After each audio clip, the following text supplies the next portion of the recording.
Como você está? Amém? Está feliz com Jesus? Glória a Deus. Jesus está feliz com você? Amém? Glória a Deus, espero que sim, né? Gente, uma bênção estar aqui, um prazer estar aqui mais uma vez, ministrando na casa de Deus, uma honra poder falar daquilo que Deus tem trazido ao meu coração. Deus tem ministrado algumas coisas no meu coração, alguns dias já, cerca de algumas 2, 3 semanas, e você vai pegando uma coisa ali, vai encaixando uma coisa aqui, e Deus hoje tem, nesse tempo, Deus tem colocado no meu coração, e eu começo a pensar um pouquinho sobre o mundo que nós estamos vivendo. Tudo bem, Xane? Glória a Deus.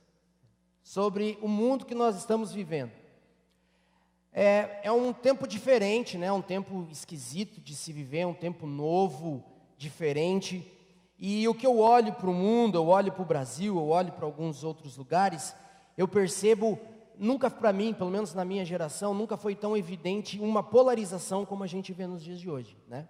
Ou você é A ou você é B. E normalmente a gente não estava muito acostumado com isso. Isso sempre existiu, mas sempre de alguma forma ele foi colocado sobre baixo de panos quentes, foi sempre tentado dar uma disfarçada aqui, uma disfarçada ali. Mas se a gente olhar para o mundo hoje, né, ou você é de esquerda, ou você é de direita, ou você é daqui, ou você é dali, se a gente começar a olhar para esse contexto, ele não é novo. Se você for olhar biblicamente, é novo. A Bíblia ela é muito clara, existe bem e mal, existe céu e inferno, existe Deus e diabo, absoluto. Muitas vezes a igreja e muitas vezes a sociedade, o governo, entre o preto e branco criar um cinza, né? Entre o preto e branco ter algumas derivações para que de alguma forma a gente tentasse conviver, né? E quando a gente ouve, quando a gente vê esse tipo de tentativa, ela nunca dá certo, ela nunca deu certo, porque não existe como esses polos se unificarem. Não existe como o lado A se dá com o lado B, não existe o lado B se dá com o lado A, não existe água e óleo, não tem essa conversa mole.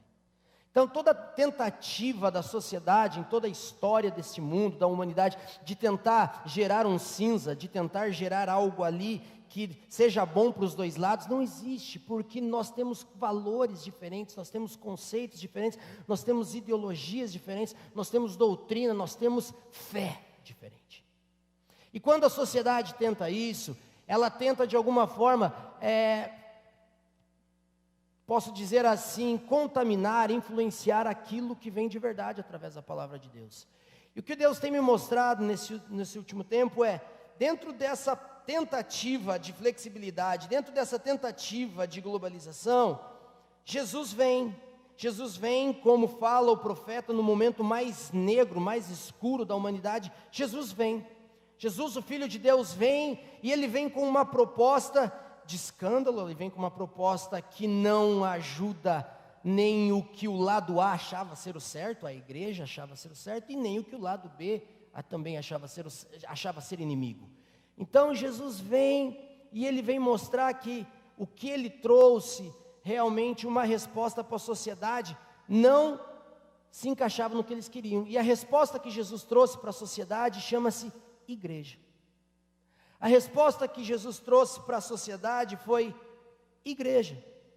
E se você pensar comigo e estudar um pouquinho comigo, eu queria que você abrisse rapidinho em Mateus, no capítulo 16, no verso 13, que nós vamos entender um pouquinho, ver que igreja é essa que Jesus nos apresentou, que igreja é essa que Jesus levantou, que igreja é essa que Ele trouxe como para dizer assim: aí pessoal, vocês estão no lado A, lado B, mas eu não estou nem no A nem no B contra vocês, eu estou no lado do reino de Deus, dizendo quem tem o governo, quem tem a autoridade, quem tem o poder e quem tem as respostas. Vamos lá para a palavra de Deus, Mateus 16, a partir do verso 13, fala assim: e chegando Jesus às partes de Cesareia de Filipe, interrogou os seus discípulos dizendo: quem dizem os homens ser o Filho do Homem? E eles disseram: uns dizem João Batista, outros dizem Elias, e outros dizem Jeremias, e um dos profetas. Disse-lhes então ele: e vós, quem vós dizeis que eu sou? E vós, quem vós dizeis que eu sou? Qual é a sua opinião a meu respeito? O que você pensa ser eu? O que você me define? Como você define quem sou eu em você? Como você define até agora o que você viu? Como você define até agora o que você ouviu? Como você define até agora o que você viveu? E vós, quem dizeis que eu sou? E Pedro, Barjonas, responde e fala assim: tu és o Cristo, Filho do Deus vivo. E Jesus respondeu: Pedro, bem-aventurado és tu, Barjonas, porque não foi carne nem sangue que te revelou, mas o Pai que está nos céus. Pois também eu te digo que tu és Pedro, e sobre esta pedra eu edificarei a minha igreja, e as portas do inferno não prevalecerão contra ela. E eu te darei as chaves do reino dos céus, e tudo que ligares na terra será ligado nos céus, e tudo que desligares na terra será desligado no céu. Então aqui Jesus vem trazendo, e se você for estudar, essa é a primeira vez que a palavra igreja é falada na palavra de Deus. E toda vez que uma palavra, eu fui dar uma estudada nisso, toda vez que uma palavra é dita pela primeira vez, a primeira menção desse termo teológico, igreja, eclésia, esse termo que nós conhecemos tanto, quando ela é dita pela primeira vez, ela carrega consigo um contexto histórico, social e geográfico de onde ela foi falada. Então a gente precisa olhar o contexto, o que Jesus estava querendo dizer, onde ele estava, qual era a situação ali, para que essa palavra tivesse sido dita pela primeira vez sobre essa terra. E se você for estudar um pouquinho sobre Cesareia de Filipos, ela é uma cidade que tem algumas coisas que eu e você precisamos entender, para entender o que Jesus quis dizer. Cesareia de Filipos, ela era uma cidade que ela foi construída, e perto dela, no meio dela, existia um grande monte, uma grande rocha, e perto deste monte, ali existe uma das nascentes do rio Jordão, que vai virar o rio Jordão, é ali. E se você colocar aí, você não vai colocar agora, você vai colocar lá na tua casa, se você colocar Cesareia de Filipos no Google e colocar em imagens, você vai ver que ali tem a imagem da grande montanha, da grande rocha, e nos pés dessa montanha existiam 2 templos que eles foram construídos conectados a essa rocha. E esses 2 templos eram templos de deuses pagãos naquela região. Um deles era por uma deusa que era cultuada em moralidade, e outro era o deus Pan, que vem do derivado grego de pânico. Então, neste contexto, neste lugar onde estavam ali esses 2 templos da imoralidade e do pânico, eram onde aconteciam todos esses sacrifícios. E se você for estudar para os judeus, e até hoje, quando você for olhar no Google depois, você vai entender, que lá eles falam que para os judeus, aquela era a porta do inferno. Porque eram conectados a uma grande rocha, e ali era o lugar dos piores cultos daquela época e daquela região. E Jesus chega naquele lugar, e Jesus fala para Pedro, está todo mundo falando quem eu sou, e Jesus pega e fala assim: Pedro, quem eles dizem que eu sou para você, Pedro? E Pedro fala: tu és o Cristo, o Filho de Deus vivo. E quando ele fala que ali seria montado a palavra igreja pela primeira vez, que a partir dali a igreja seria instituída, ele pega uma lasquinha do chão, que diz que, se você estudar, existe a grande rocha, e nos pés dela é tudo cascalho. Ele pega a pedrinha e fala assim: Pedro, se essa pedrinha aqui, eu sou essa pedrona aqui, e sobre essa pedrona nós vamos construir uma igreja, e as portas do inferno não vão prevalecer contra ela. E é nesse contexto que a palavra igreja é gerada para a humanidade. É neste contexto que a palavra igreja é gerada para os filhos do homem. E a palavra de Deus, ela vem nos trazendo isso, e Jesus vem mostrando o que ele queria construir para a sociedade como resposta: uma igreja da qual as portas do inferno não prevalecessem. E é importante eu e você entendermos este fundamento, entendermos de onde a gente surgiu, por que a gente surgiu, para nós entendermos o nosso papel. Jesus fala, a primeira vez a palavra igreja num contexto de escuridão. Então, isso também numa interpretação espiritual, a igreja foi feita para entrar nas trevas. A igreja foi feita para entrar na escuridão. A igreja foi, de alguma forma, criada por Cristo, para que eu e você entrássemos como luz em meio à escuridão.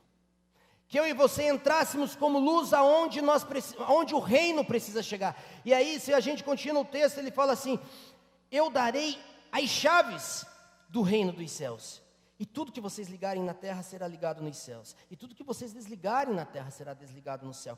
Está falando de autoridade. Então, ele fala de autoridade de um governo de um governo espiritual sobre as nossas mãos, onde a igreja precisa ser, eu costumo dizer, a resposta para a sociedade. Onde a igreja precisa ser a resposta daqueles que clamam. Onde a igreja precisa ser o peso na balança, a igreja precisa ser influente onde ela está inserida, a igreja precisa ser a resposta, a igreja precisa ser aquela que é consultada, aquela que é realmente ali respeitada, a igreja precisa ser aquele ponto aonde a ordem é estabelecida, aquele ponto aonde o caos acaba, aquele ponto onde a sabedoria é manifestada, aquele ponto onde a luz chega. E hoje, quando eu e você olhamos para esse contexto de Cristo trazendo e dizendo assim, mais do que isso, eu te dou as chaves da morte e do inferno. Um nível de autoridade conquistado por Ele na cruz, nos dado para que nós, em seu nome, aprendi essa com o Gerson, peguemos as chaves do inferno, abramos as celas e dizemos, saiam, porque chegou o reino. Então eu e você precisamos entender o poder dessa autoridade que nos foi colocada, entender o tamanho da missão que nos foi dada, entender o poder que está sobre nós. E hoje, se eu e você olharmos para essa polarização global, como a igreja se posiciona? Como eu e você, como igreja, precisamos nos posicionar dentro dessa polarização. Eu vou para a esquerda, eu vou para a direita, eu fico no centro. Aí eles inventaram, um centro de direita e um centro de esquerda. Tons de cinza. Acho que daí que veio os 50 tons do diabo do cinza. Né? Misericórdia. Então, porque de alguma forma a igreja tenta se encontrar dentro de uma sociedade que ela nunca vai se encontrar. A igreja tenta encontrar um lugar de encaixe onde ela nunca vai se encaixar. Gente, o reino de Deus nunca vai encaixar na caixinha da humanidade. O reino de Deus nunca vai conseguir encaixar, porque ele é grande demais. Porque é governo demais, porque é autoridade, porque é poder, porque é sobrenatural. Não existe como a gente se encaixar nessa sociedade. Por isso que nós nos desgastamos tentando achar um lugar, quando na verdade a nossa energia precisa ser em se posicionar e dizer, eu sou a igreja. Você ainda não entendeu, mas você vai entender. A luz de Cristo ilumina quando chega a salvação. Jesus falou que nós somos a candeia. Jesus falou que a luz precisa ser colocada num ponto alto da casa para que ilumine todas as coisas. E eu estava contando para o Marcelo uma experiência que eu tive com Deus, lendo essa passagem. Eu estava lendo essa passagem e eu comecei a meditar sobre ela, e o Espírito Santo começou a falar comigo, falou assim, Sérgio, você imagina, porque você olha nos filmes, uma candeia, aquele negocinho assim que a gente fica assim, ó, com um palitinho, pega fogo ali e vai soprando, ele vai, até ter luz. E o Espírito Santo começou a falar para mim, você entende a chegada da luz como algo progressivo. Você entende a luminosidade da luz como algo progressivo, que vai crescendo. Quando na verdade, ele falou para mim, bate o interruptor. Quando você bate o interruptor, você consegue entender e calcular a velocidade do bater no interruptor e a lâmpada acender? E eu falei, não. Ele falou, assim é a chegada do reino. Quando eu e você entramos num lugar, não é progressivo. Sabe aquele negocinho assim, eu vou entrar para ir medindo, eu vou entrar para ir vendo, eu vou entrar para ir vendo até onde eu vou. Isso não existe com a igreja, porque a autoridade que foi dada é, bata no interruptor, entrou a luz e chegou o reino.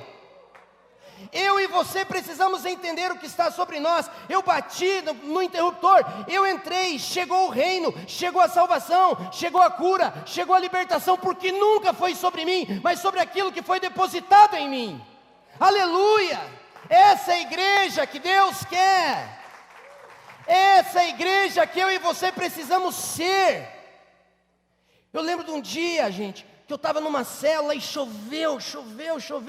E naquele dia, eu estava acostumado a ter bastante gente na célula. E aquele dia, o pessoal começou, eu não vou. E aí, quando o pessoal começa a dizer que não vai, líder esperto começa a ligar para os que sempre vai. Daí, mano, quinta-feira às 8. Então, mano.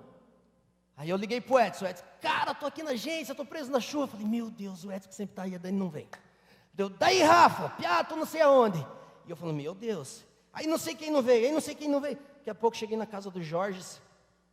Aí um dos meninos ficou doente. A Lu teve que ficar com os piá. Aí só fui eu para a casa do Jorge. Cheguei na casa do Jorge. Uma chuva, estava o Jorge, a Solange, eu, a mãe do Jorge que normalmente está lá. E daqui a pouco eu sentei no sofá. Falei, não, daqui a pouco parece aí, vamos lá. Já vai começar a célula. E eu acostumado com a célula ali, pelo menos 15, 20 tinha. Só nós 4. E eu sentei no sofá. Eles estavam arrumando as coisas. Eu ouvi o Satanás sentar no sofá no meu lado. E ele fala assim no meu ouvido. Isso aqui que você chama de célula e de ministério? As pessoas nem vieram. E na hora sim eu ouvi audível assim, daí na hora eu olhei assim e falei, Satanás, você está aqui? Pois agora que eu farei a melhor célula que eu já fiz na minha vida. Porque não é por quem está, mas é sobre o que eu carrego. E daqui a pouco, como testemunho de que Deus estava lá, e foi uma célula pentecostal, aquele dia aquele dia eu estava... Catarina, aquele dia eu fui para o palco, capeta. Eu falei, nós vamos ver então. E para testemunho de Deus, no meio da chuvarada, chuva, chega a Gisele lá de Castro na cela. Tipo, Deus falando para mim assim, meu garoto, estou contigo, vamos para cima, porque as portas do inferno não prevalecerão contra a igreja. Eu e você precisamos entender quem somos. Eu e você precisamos entender o que a gente carrega. Eu e você precisamos entender assim, cheguei no lugar, o capeta tem que vazar, porque chegou o reino. Cheguei no hospital, a enfermidade tem que vazar, porque chegou um reino. Cheguei onde existe briga, discussão, chegou a paz, porque chegou o reino. É o que eu carrego, é o que Ele me deu, é o que Ele conquistou na cruz para mim. Eu não posso deixar de usar aquilo que Ele tem me dado. Eu e você precisamos entender o que carregamos. Essa igreja não é uma igreja que fica se polarizando para a esquerda ou para a direita, mas é uma igreja que sabe o seu papel de supremacia, porque todo o poder foi dado a Ele, e Ele foi feito supremo sobre todas as coisas, e nós carregamos o seu nome. Nós não estamos aqui para ir para lado nenhum, nós estamos aqui para salvar e constituir um reino eterno. E eu queria que você olhasse para a palavra de Deus comigo. Hoje nós vamos ler bastante a Bíblia, tá, gente? Glória a Deus, né?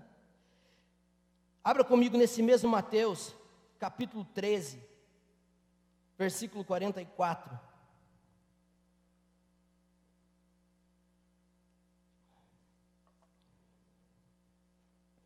Mateus 13, 44 fala assim: também o reino dos céus é semelhante a um tesouro escondido num campo, onde um homem achou e escondeu. E pelo gozo dele, vai e vende tudo quanto tem e compra aquele campo. Outro assim, o reino dos céus é semelhante a um homem negociante que busca boas pérolas, encontrando uma pérola de grande valor. Foi, vendeu tudo que tinha e comprou-a. Para mim, a parábola mais linda, uma das mais lindas e profundas de Jesus é essa parábola do homem que encontrou um tesouro escondido que procurava. Porque essa polarização global, essa polarização, seja ela política, seja ela por ideologia de gênero, seja ela por qualquer coisa que você queira aí achar lado A, lado B, ela na verdade é uma tentativa de encontrar algo que não se sabe. É uma tentativa de encontrar algo que preenche o coração, é uma tentativa de encontrar algo que preencha, que traga destino, que traga propósito, que traga alegria, que traga razão pela qual existir. E quando Jesus fala assim, o homem que encontrou o tesouro escondido que procurava, ele vendeu tudo para viver. Que o Espírito Santo ministre no seu coração o que é ter o reino. O que é ter sido salvo? Cara, são 7 bilhões de pessoas nesse planeta. E aprove a Ele passar pelo boqueirão e me escolher. Aprove a Ele passar perto da Santa Rita e te escolher. Aprove. E esse tesouro, essa alegria. Gente, quem éramos nós antes de conhecer Jesus?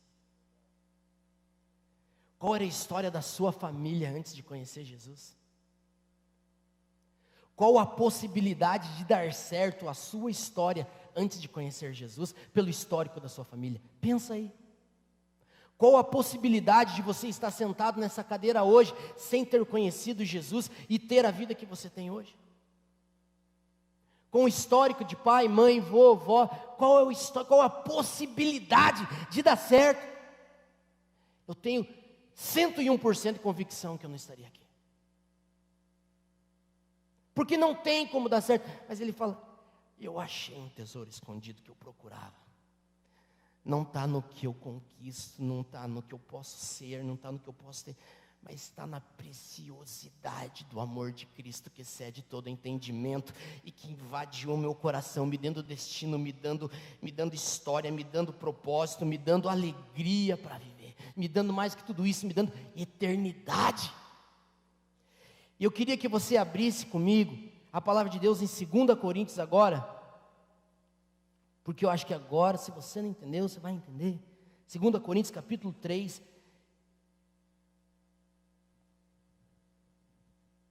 e capítulo 4. Nós vamos ler. Porventura, começamos outra vez a louvar-nos a nós mesmos, ou necessitamos, como alguns, de cartas de recomendação para vós, ou de recomendação de vós? Vós sois a nossa carta escrita em nossos corações, conhecida e lida por todos os homens.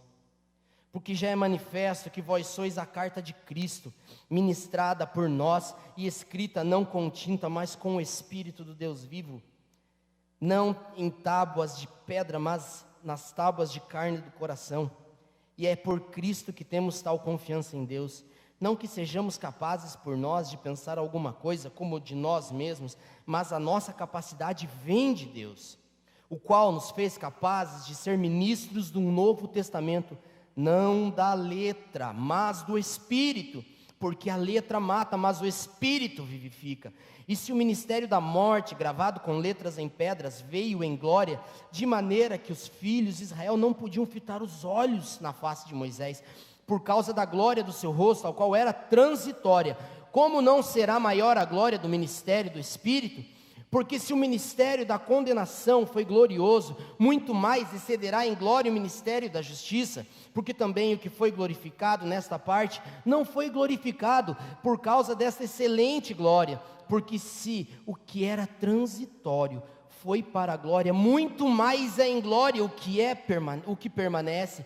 Tendo, pois, tal esperança, usamos de muita ousadia no falar, e não somos como Moisés, que punha um véu sobre o seu rosto, para que os filhos de Israel não olhassem firmemente para o fim daquilo que era transitório. Mas os seus sentidos foram endurecidos, porque até hoje o mesmo véu está por levantar a lição do Velho Testamento, o qual foi por Cristo abolido.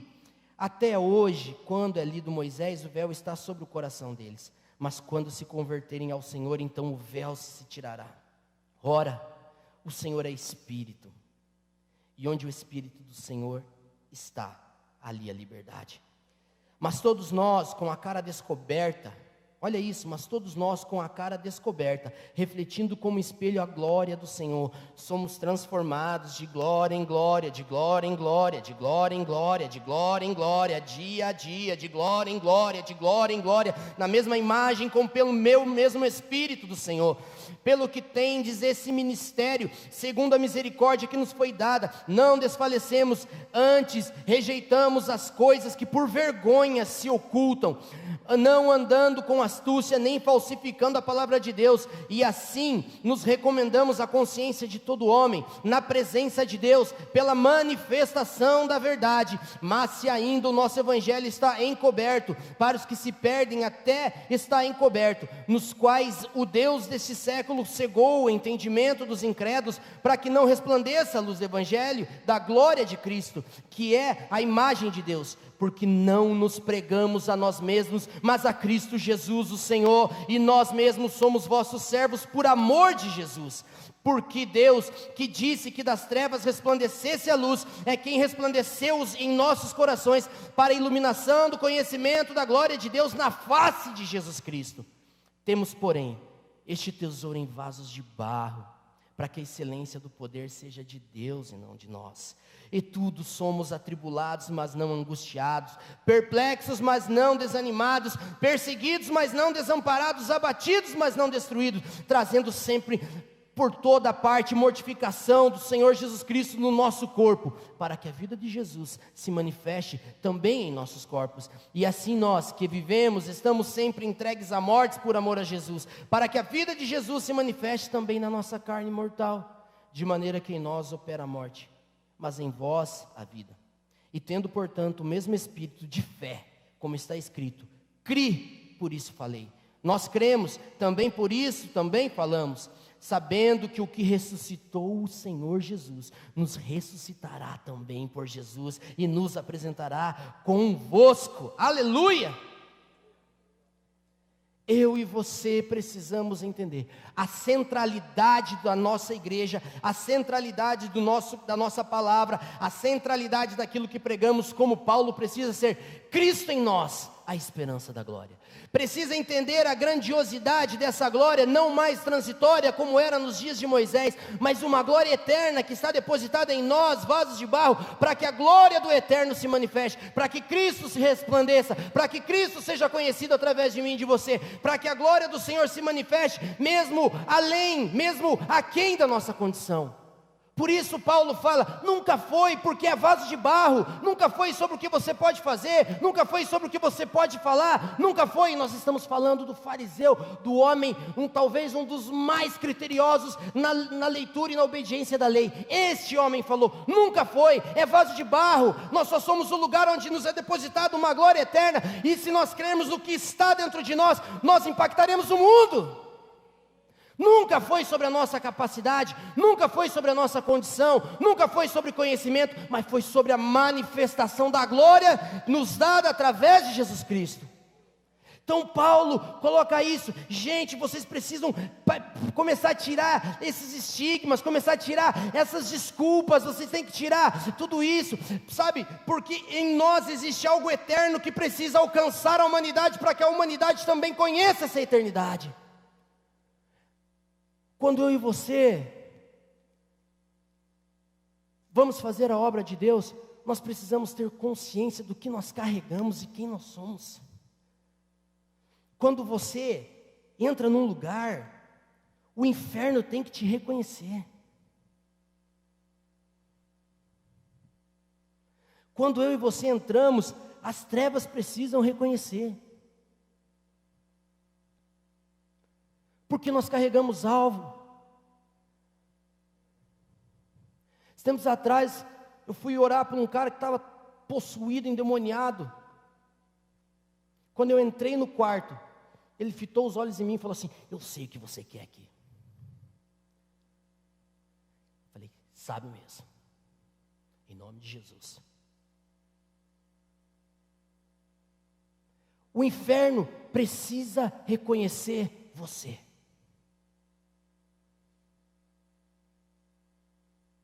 E não é porque é você, é por aquilo que você carrega, é por aquilo que está aqui dentro. O Espírito Santo, eu e você precisamos entrar nos ambientes e mudar ambientes, na convicção daquilo que carregamos, na convicção de quem somos, a igreja do Deus vivo, e as portas do inferno não prevalecerão contra ela. Não é muito, talvez você pense, Serginho, mas isso é para quem tem um chamado, isso é para o pastor e a pastora, que eles têm um chamado, que não sei o que. Besteira, vaso de barro, todos somos iguais. Nós precisamos entender o que está dentro de nós, e aonde nós estamos inseridos, ali é o lugar da manifestação da glória. Ali é o lugar da manifestação do poder, ali é o lugar do reino chegar, ali é o lugar, ali é o lugar. Hoje de manhã eu estava dando uma revisada e Deus me levou àquele texto de Hebreus capítulo 12, quando ele começa a falar sobre os milagres, logo após os heróis da fé, e sobre os desconhecidos. Depois que ele fala, o que diremos se falarmos de Gideão, Jefeté, Baraque, papapá, e ele começa a falar sobre os desconhecidos. Gente, na Inglaterra do século XIX, em todas as igrejas protestantes era necessário existir uma Bíblia Sagrada e um livro chamado Mártires de John Foxe, que contava toda a história da igreja dos mártires, desde Jesus até aquele tempo, pessoas desconhecidas que eu e você nunca ouvimos o nome, mas que deram o seu nome, mas que deram a sua vida, mas que deram o seu sangue, mas que deram as suas propriedades, mas que deram tudo, para que o Evangelho chegasse a este lugar. Eu indico para você, leia Mártires de John Foxe, para você ver a que ponto chegou o amor dessas pessoas, para que o Evangelho chegasse hoje aqui em mim e você. Pessoas que acreditaram na palavra da eternidade, pessoas que não viram a promessa, mas morreram como Abraão, abraçados com a promessa. Eu não vou ver, mas se você falou, mesmo eu não estando aqui, o Senhor é fiel para cumprir, e eu morro abraçado com essa multidão, que você falou que eu ia ser pai, e hoje eu e você somos filhos de Abraão, porque esse homem morreu abraçado, e a Bíblia fala que quando ele morreu abraçado, isso foi lhe dado, imputado como justiça, ou seja, Abraão, você não vai estar lá, mas vai acontecer, porque você creu. Deus está procurando homens e mulheres que apenas creiam no poder que em nós opera. Creiam no poder que nós opera. O Espírito Santo nos dado muito mais. Aí sabe o que acontece? A gente começa a lidar com as coisas da alma. Quando Jesus falou assim, ide, pregar o evangelho a toda criatura. Jerusalém, pertinho, Samaria, um pouquinho mais longe, Judeia, até os confins da terra. Ele fala de um distanciamento do lugar de origem. Ele fala de um caminho, de um distanciamento do lugar de origem. Quando eu e você começamos a sair do lugar de origem, do lugar de conforto, claro que as coisas vão começar a acontecer. O Satanás está te esperando ou na Judeia ou na Samaria, ou lá nos confins da terra, mas ele está te esperando. Porque você está longe da tua zona de conforto. Aí começam as crises emocionais, aí começa a crise com as pessoas, aí começa isso, aí começa as calúnias, as difamações, e aí a gente se prende nessas coisas, ao invés de focar que o nosso caminho não termina aqui, ele está falando de eternidade.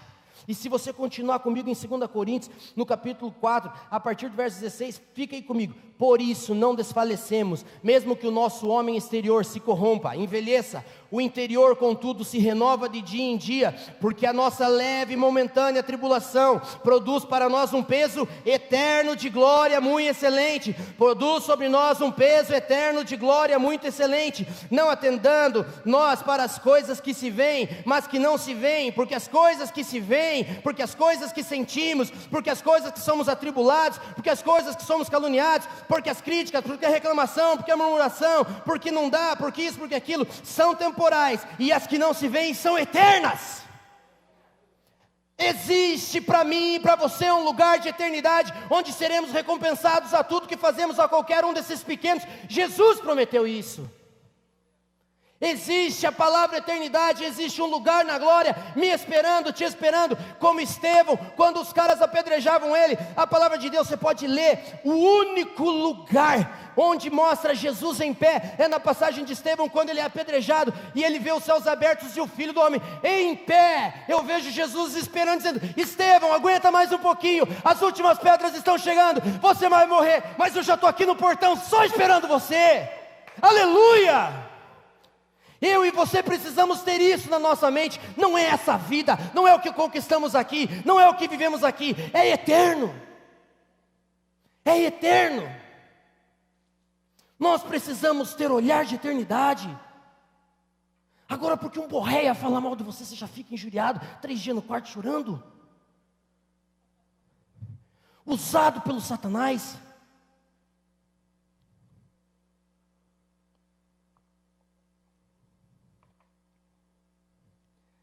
Então, glória. Aleluia. Nós não sabemos realmente o que carregamos e representamos. Nossa história e família sendo eternamente salvas. Queria contar uma história de 2 pessoas para você agora, rapidinho, que tem a ver comigo. Minha família totalmente perdida. Meus pais e meus avós perdidos. Nós éramos espíritas, isso, 30 e poucos anos. Nós éramos espíritas, eu lembro da gente vivendo no espiritismo, participando de tudo quanto é ritual do espiritismo. E a nossa família era uma família totalmente desregrada, destruída. Destruída, e nós vivíamos nisso. E a gente, aquela vida, bagunça, bebedeira, imoralidade, e magia negra, e tudo essa lixarada aí. Mas minha avó morava na frente de um campo de futebol. E na lateral do campo tinha uma mulher. Tinha uma mulher chamada Maria. Para nós, comadre Maria. A comadre Maria, ela era prima do meu avô que veio de uma ilha para trás de Antonina. Na Ilha das Borrachas. Meu avô nasceu na ilha, ela era prima dele, vieram para cá, casou com o compadre Dimas e estavam morando perto. Mais ou menos. E a comadre Maria, gente, Antonina, 40, 41 graus, na leseira todo dia. Está ali meu querido neto de Antonina, Deus te abençoe, e sabe do que eu estou falando. 41 graus na moleira, chegava a comadre Maria na casa da minha avó. E a comadre Maria chegava na casa da minha avó e, vamos tomar um café e fica por aqui, papapá. E a comadre Maria dizia assim, comadre Elza, que era minha avó, Elza, eu estou um pouco de frio aqui, você não me empresta um casaco? Aí a minha avó disse que pensava, meu Deus, comadre está passando mal, está louca? 40 graus na moleira aqui, Antonina, e ela querendo casaco. E ela pegava, aí ela pegava o casaco da minha avó. Ela ia lá na Assembleia de Deus de Antonina, punha o casaco da minha avó lá na mesa e dizia assim, deixa queimar aqui, Jeová. Queimava o casaco, voltava e entregava para minha avó. Outra semana, outra roupa. Outra semana, outra roupa. Comadre Maria nem está mais entre nós. Mas um dia ela chega e fala para minha avó, vamos na igreja, a vida de vocês está tudo errado, olha como que está a casa, como que está a família, tudo que vocês fazem, vamos na igreja. E a partir disso, a minha avó começou a ir para a igreja em Antonina. Meu pai e minha mãe já separando, estavam um forfé, uma loucurada, e foi para lá. Aqui em Curitiba, a minha mãe começa a trabalhar. E a minha mãe trabalhava a 4 pontos de ônibus da nossa casa. Ali na frente do terminal do Auer. Dava 4 pontos, dava 5, 6 minutos de ônibus. E a minha mãe encontrou uma bendita no ônibus. A Marina. A Marina ia durante 4 pontos falando para minha mãe, você tem que ir para a igreja, você tem que ir para a igreja. E a Marina não deixava você falar os 4 pontos, porque ela falava bastante. Você tem que ir para a igreja, você tem que ir para a igreja, porque na igreja, porque na igreja, porque na igreja. E por causa da Marina, nós começamos a ir na igreja onde a gente se converteu. A Marina morreu fazem 3 semanas de Covid. A Marina não está mais entre nós. Mas a Marina vai chegar no céu.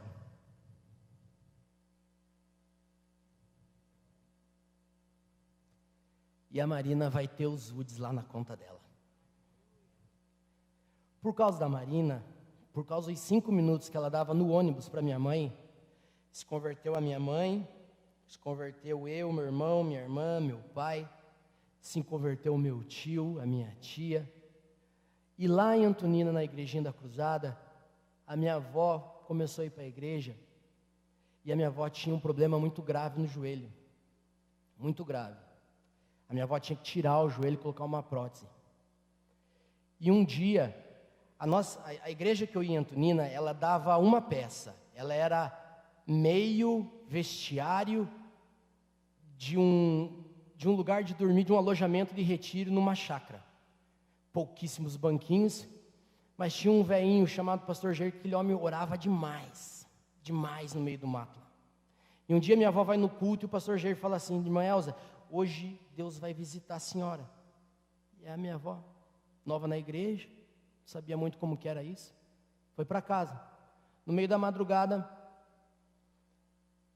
ela fala que ela acorda e o quarto está com uma luz muito forte que ela não conseguia ver nada.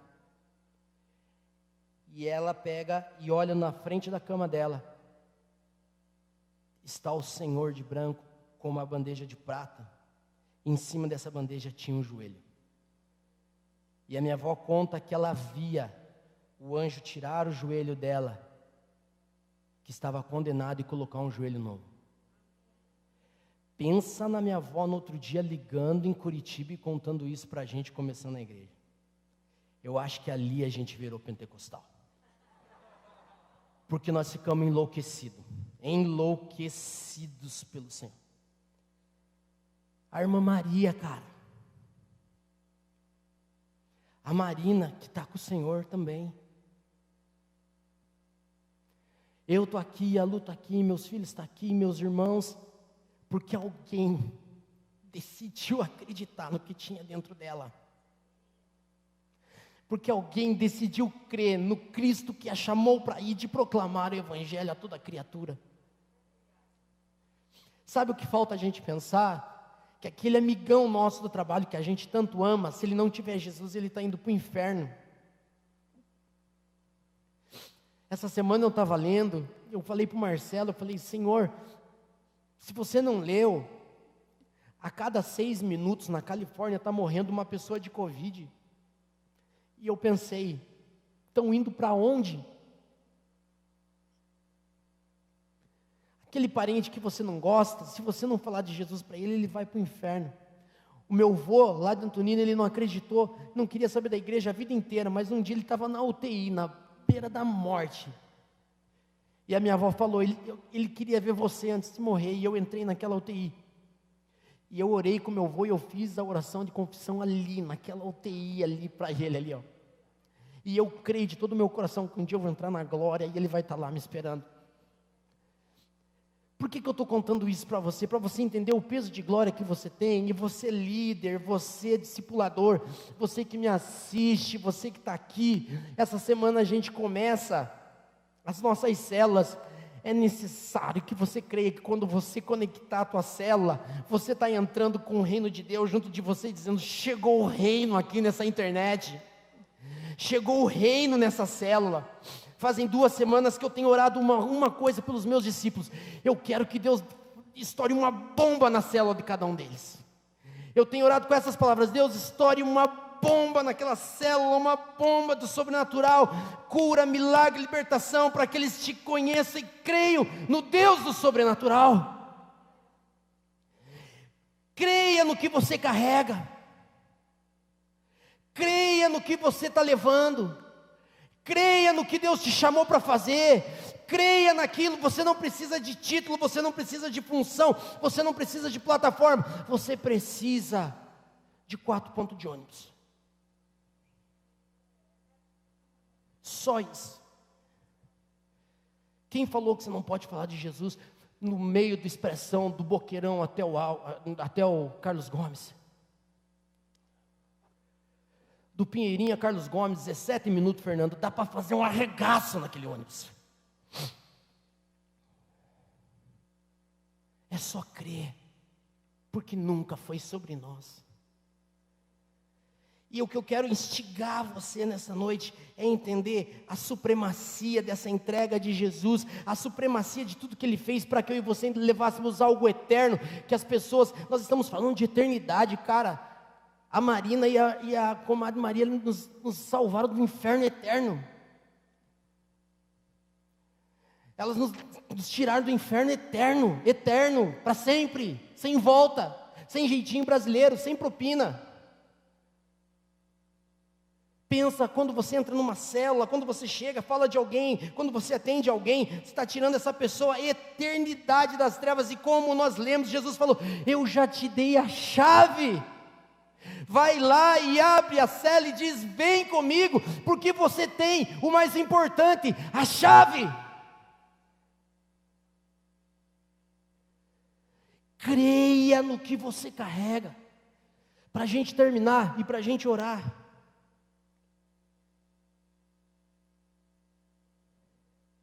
Isaías viu a glória, reconheceu a sua condição, se arrependeu e respondeu ao chamado. Assim fomos nós. Isaías 6, ele viu a glória do Eterno. Quando ele viu a glória do Eterno, ele se arrependeu da sua condição, ele foi restaurado, e Jesus falou: quem enviarei? Depois de ver essa glória, Senhor, só pode ser eu. E se você olhar, a mesma coisa aconteceu com os discípulos. Viram Jesus, o Filho de Deus, unigênito de Deus, encarnado, andando sobre a terra, o Verbo vivo. Viram a sua glória, viram o seu poder, foram curados, foram restaurados, foram cheios do Espírito Santo e foram. A mesma coisa eu e você, fomos curados, fomos restaurados, estamos aqui, vendo a glória de Deus, estamos sendo curados e transformados para quê? Para irmos. E quando eu estava pensando nisso no louvor, o Espírito Santo falou: a glória desse louvor hoje é para dizer: a glória está aqui, a palavra está aqui, agora recebam e vão. Igual Isaías, igual os discípulos, igual a nossa história, só vai. Eu e você precisamos entender. Se coloque em pé.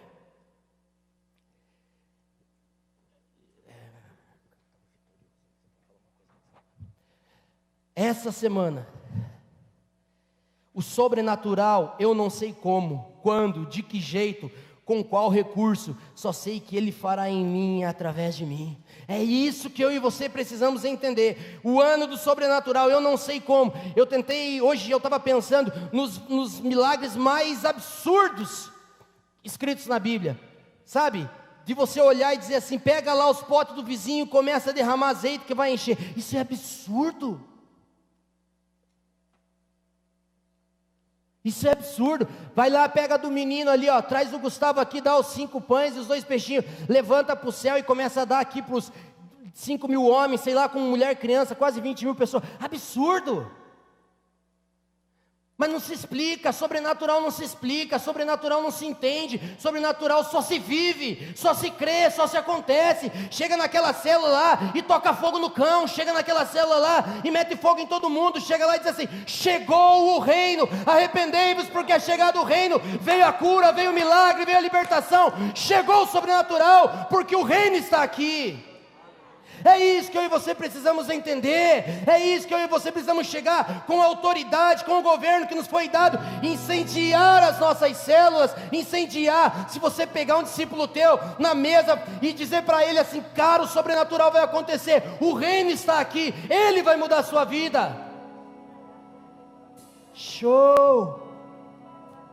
Jesus, o Pai, usaram 4 elementos da natureza para criar o mundo. Jesus usou fogo, a terra, o ar e a água. E para nós, para criarmos os homens, Ele usou as 4 coisas. Do barro, do pó da terra, Ele moldou o homem. O nosso corpo, 73% do nosso corpo é água. O ar, Ele soprou quando Ele soprou em Adão. Só está faltando uma coisa: o fogo. Só está faltando uma coisa: o fogo. E na Bíblia só tem um lugar onde tem fogo: nos olhos daquele que deu a sua vida por nós. Apocalipse fala que os seus olhos são como chamas de fogo. Você precisa ser completo, você precisa ser cheio, você precisa olhar nos olhos de Cristo e dizer: só está faltando fogo. É o fogo que eu quero, porque eu quero explodir a terra no poder do Espírito. Eu quero explodir a terra no poder do Espírito. Se nós somos o pavio, Jesus é o fogo, e aonde nós entrarmos nós vamos incendiar. Você precisa acreditar nisso. Só te falta o fogo, e hoje Ele está aqui, o vitorioso, o glorioso, o poderoso. Diga: eu quero o fogo que tem nos seus olhos, eu quero ser incendiado pelo fogo que está nos teus olhos. Shekarabanaya. Fale com Ele, cante a Ele.